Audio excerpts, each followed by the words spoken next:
পশ্চিম মেদিনীপুর সরাসরি যাব। বছর 15-র কিশোরীর মৃত্যু হলো ক্র্যাপ টাইফাসে। মৃত কিশোরীর বাড়ি পশ্চিম মেদিনীপুর জেলার অন্তর্গত মেদিনীপুর সদর ব্লকের গুড়গুড়িপালের এলাবনি গ্রামে। চাঁদরা হাই স্কুলের নবম শ্রেণীর ছাত্রী ছিল ওই কিশোরী।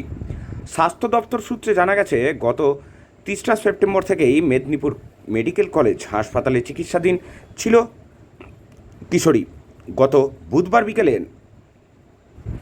নাগাদ হাসপাতালে মৃত্যু হয় কিশোরীর। জানা গেছে,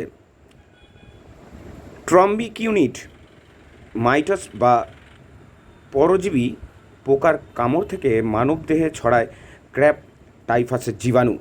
এই রোগের উপসর্গ হলো তীব্র মাথা ব্যথা, অত্যাধিক জ্বর, গা হাত পায়ে ব্যথা।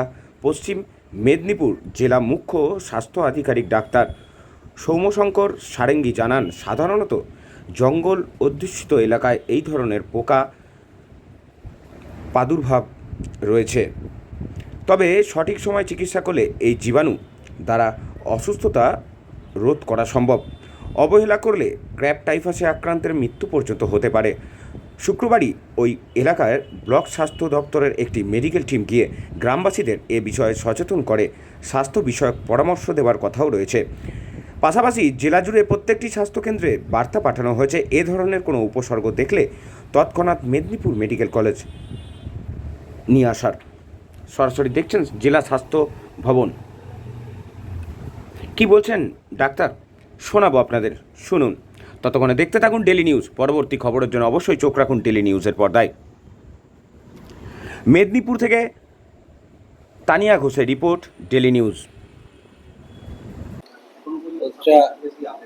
হ্যাঁ, ওটা আমাদের মিদনাপুর সদর ব্লকের অন্তর্গত এলাবনি ভিলেজে হয়েছে, চাঁদড়া জিপির। ওটা গুড়গুড়িপাল পুলিশ স্টেশনের আওতায় পড়ে। একটি 15 বছরের বাচ্চা, মৌপিয়া বেরা বলে, ওই বাচ্চাটি ভর্তি ছিল আমাদের মিদনাপুর মেডিকেল কলেজের সিসিউতে। তো ইনিশিয়ালি হাই ফিভার, বাড়িতে ছিল হাই ফিভার, সারা গা হাত পায়ে ব্যথা, এবং তার সাথে সাথে ওদের আলটিমেটলি ওরা ওখানে বেশ কিছুদিন রিল্যাক্স করেছে। তারপরে যখন সিরিয়াস হয়েছে তখন সিসিউতে ভর্তি করেছিল। তো সে মারা গেছে, খুব দুর্ভাগ্যজনক ঘটনা। এবং পরে তার ডায়াগনোসিসে বেরিয়েছিল যে সে স্ক্রাব টাইফাসে আক্রান্ত ছিল।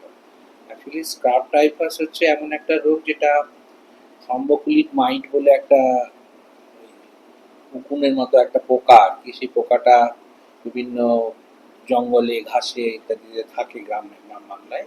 আমাদের জঙ্গল ঘেরা যে সমস্ত গ্রামগুলো আছে সেখানে থাকে।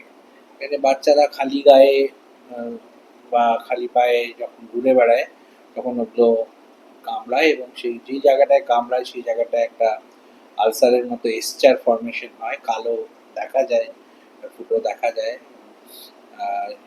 তার সাথে যদি জ্বর থাকে, আমরা বারবার আশা দিদিদের মাধ্যমে এলাকায় প্রচার করেছি, আগেও এরকম রেগুলারলি প্রত্যেক বছরই শয়ে শয়ে কেস হয় আমাদের এই মিদনাপুর সদর, শালবনী, কেয়াকোল, কেশপুর এই অঞ্চলগুলোতে, যেখানে জঙ্গল লাগোয়া যে গ্রামগুলো। কিন্তু মানুষ সচেতন না হলে তো মানে শেষ মুহূর্তে যদি আপনারা গিয়ে ভর্তি করেন এবং সেখানে যদি তার অলরেডি সেন্ট্রাল নার্ভাস সিস্টেম আক্রান্ত হয়ে থাকে, তাহলে তাকে বাঁচানো খুব মুশকিল। কারণ এতে ইনিশিয়ালি জ্বর হয় প্রচণ্ড, তারপরে সারা গা হাত পায়ে ব্যথা হয়, এবং তার সাথে যেটা বললাম এই এসচার বা একটা ফোস্কার মতো দেখতে পাওয়া যায়, যেটা দেখেই সন্দেহ করা উচিত। সেরকম একটা ঘটনা হচ্ছে। এক্ষেত্রে আমাদের মেডিকেল টিম আজকে এলাকায় গেছে ব্লক মেডিকেল অফিসারের নেতৃত্বে। ওখানে অ্যাওয়ারনেস করার জন্য আশাদেরকে গ্রামে সবাইকে বলতে বলা হয়েছে। বাচ্চাদের অন্য কারো ওরকম কোনো আছে কিনা সেটাও দেখা হচ্ছে।